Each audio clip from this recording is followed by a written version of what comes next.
Greetings petrolheads, welcome back to Automation, and today we're gonna build an off-roader with basically everything that is involved there.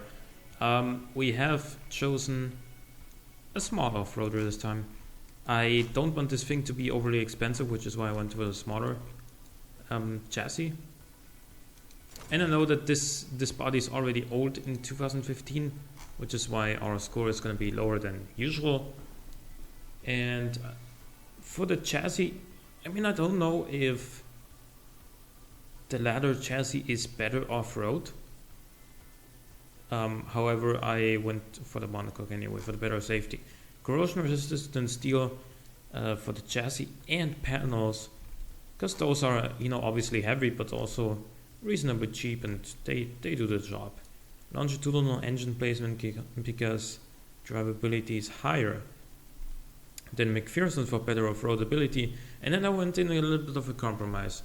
Solid axle coils are better off-road, and even leaf springs are better off-road, but both of them have very low drivability, low sporiness, and low and very low comfort. Which is why multi-link is overall, I think, better, because it has high drivability, very high comfort, and average off-road.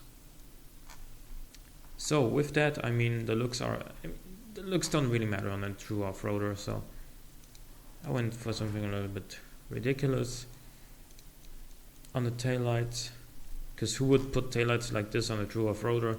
Nobody.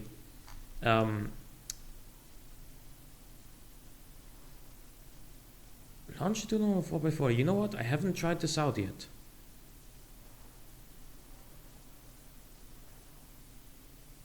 Let's go with it. And then for the engine, I suggest we build an inline-4.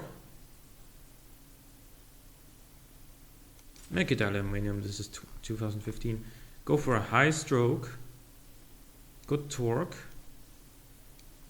2.5 liters or so. Now we want this thing to be reliable. But do we go for push rods? I don't think we do. Instead, what we could do is a single overhead cam. I don't want that either. I'm actually going to try a direct acting OHC here, because it is more reliable than an overhead cam setup, or single overhead cam, dual overhead cam. Even though this is technically also an overhead cam, which is what the OHC stands for, but it's different from this setup here. If you go there, you can see that this is different from this. Okay, now I can't explain it exactly, like what makes it different, but it is just practically in this game it makes it more reliable, but with maybe a little bit less potential power output. We want good reliability, which is why I think we go for forged H-beam pistons, and then forged conrods, and then forged pistons, excuse me. Also, for the direct acting OHC, you only get the option of 2 valves per cylinder instead of 2, 3, or 4.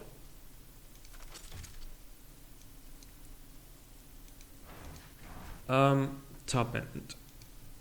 We want VVT. That is basically quintessential these days. I think I'm gonna go with a naturally aspirated engine, because it's both more drivable and more reliable than a turbo engine. Multi-point EFI is probably the way to go, because it is quite a bit more reliable than the direct injection. I can show you the difference in a little bit. 6,000 RPM is easily enough. We're not going to make very much power. We're going to put 2 reverse film mufflers for extra comfort. Okay, so we're reaching RPM limit, which is why we're going to go for V's now. And that solves everything. We're making pretty low amounts of power. 135 horsepower. Exhaust is restrictive. Not anymore. The torque curve is just so good for off-roading. There's so much bottom end. And all the way up to 4000 RPM. Where it starts dropping. Okay, so reliability now is 76.5. We go for direct injection. Oh, it's actually more reliable. I always thought multi-point would be more reliable, but it isn't. Okay, so now there's absolutely no reason not to go with direct injection. 78.7. We get 144 horsepower. We get basically 200 Newton meters across the main rev range, if you will, from 2000 to 4000. Sometimes slightly above, sometimes slightly below 200. And the weight is not that bad, 114 kilograms. And you know, overall there's a lot, you can tweak a lot about this engine, but it is tuned for reliability and drivability, which I think I've done a pretty good job. So drivability and comfort is highest with an automatic, which is why, I mean, I can see the point of having a manual on an off-roader. I mean, we don't need to argue about that right now, but I understand why you would rather have a manual, but for our purposes right here, the automatic has high drivability and comfort, which are also two very important factors for an off-road car. I'm only gonna go with 5-speed here, I think, because you know this is not gonna be a fast car. It's just the way it is. Gonna go with tall gearing. Actually, you know what? Let's go for a 6-speed with this kind of gearing. Yeah, so that third gear goes to 100 kilometers an hour. Because I think it would be useful for for various amounts, for various reasons to have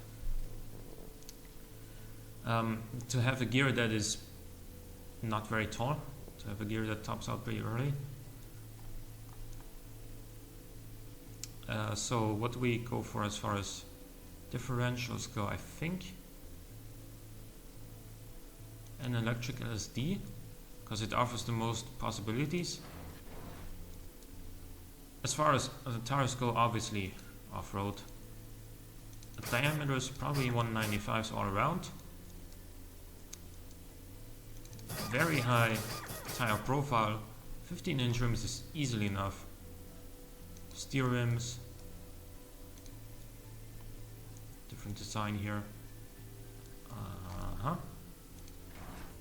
Brakes.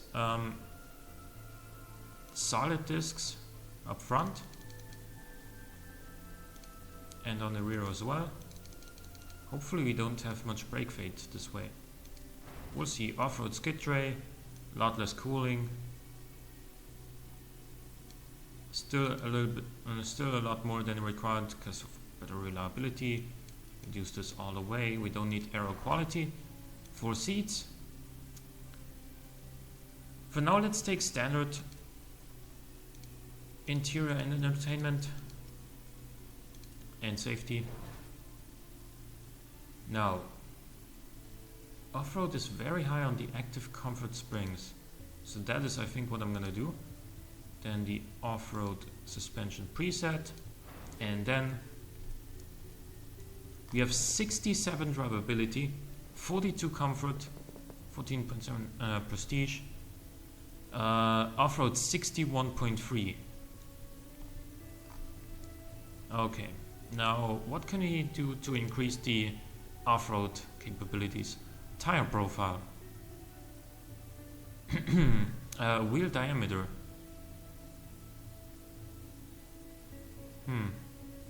Gear spacing. Okay, we can change that.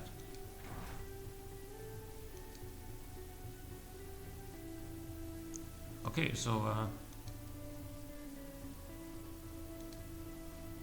this gives us more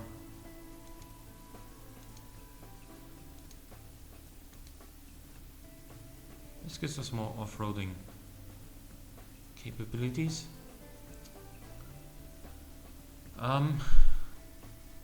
Drivability went down slightly because we have more wheel spin now. And let's see, markets. And this body is too old to be desirable, obviously.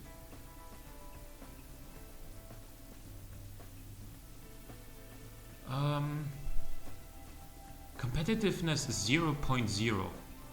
Minimum safety required is 40. Oh, we're below that? No, we aren't.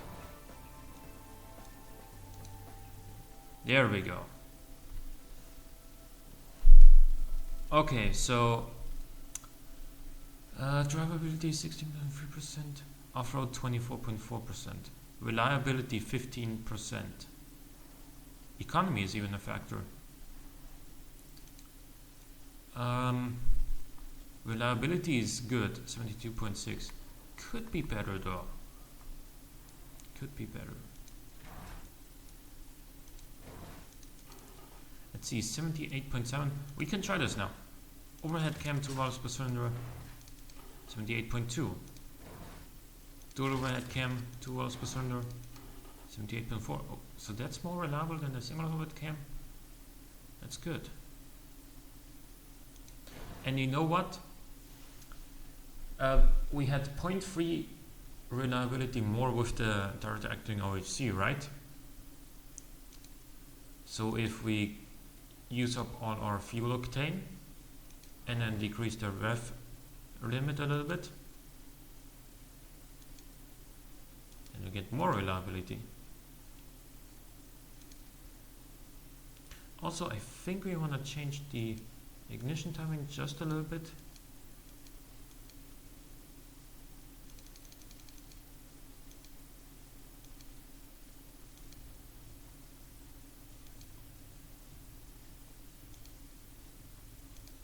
Like this, I think. Throttle response is really good for this kind of engine that is so detuned. There's so much torque across the rev band relative to this engine size, obviously. And I think this is a very drivable engine indeed. And it did go down. Off-road did go down a little bit.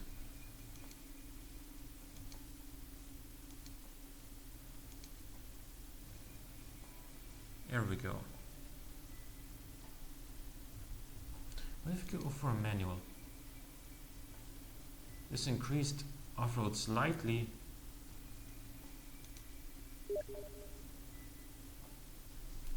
Excuse me? I'm recording. I will get back to your message later. Markets. Let's just get this out of the way and pin that instead. So off-road. 85.4, 90 flat. Okay, so automatic is overall better than manual. What else? This is not very affordable. Excuse me?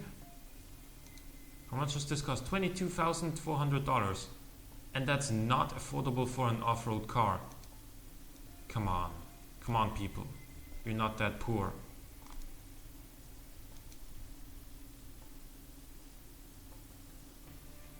This body is too old to be desirable. Desirability reduced by 13%. Yeah, I mean, without that penalty, we would be sitting pretty as far as competitiveness goes.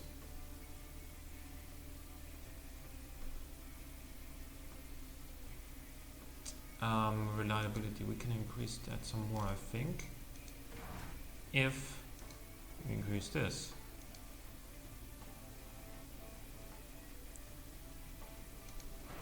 What did I set the top speed to? Okay, that's fine. That didn't help us really. Average reliability 72.8.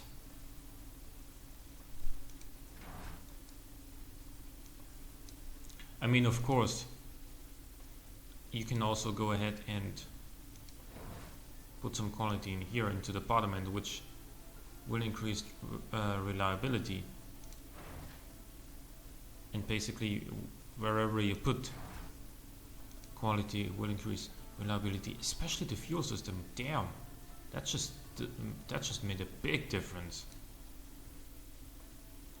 74 now. It is less desirable and of course also less affordable. Let's see, what if we remove this? We're still at 82.1 reliability on the engine.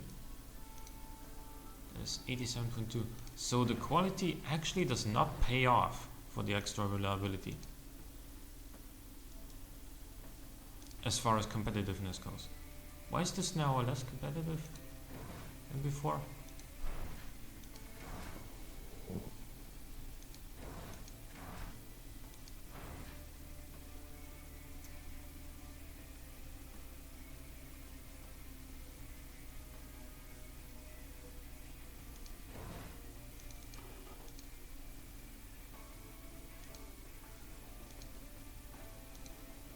Okay, we got back to that. Just to refresh the stats a couple of times until they're where they should be.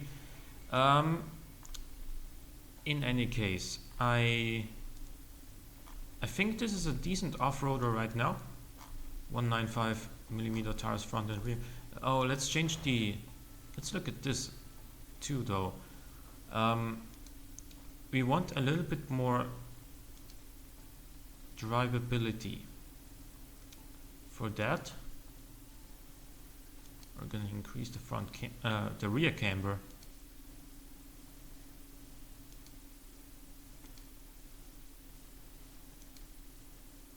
And decrease the front one. Then we're also going to decrease the front stiffness. No. Decrease the rear stiffness? Yes.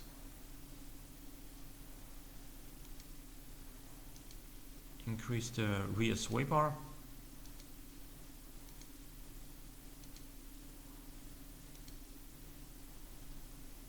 Up to 200 kilograms per degree in the front sway bar.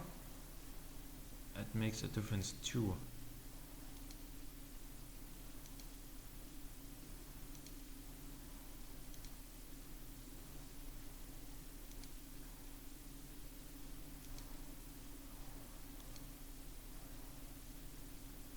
Not very much. Okay, now we're at 91 competitiveness in the off-road segment, and other than that, let's see this. That hurt us a little bit. Okay, I think this is good now. Off-road is 62. Competitiveness is 91.1. Of course, you can fiddle with a couple more things, but overall, I think this is pretty much how you do it, how you do an off-roader. Hope you guys enjoyed the episode. Leave a like, leave a comment if you did. Thank you for watching, and I will see you next time.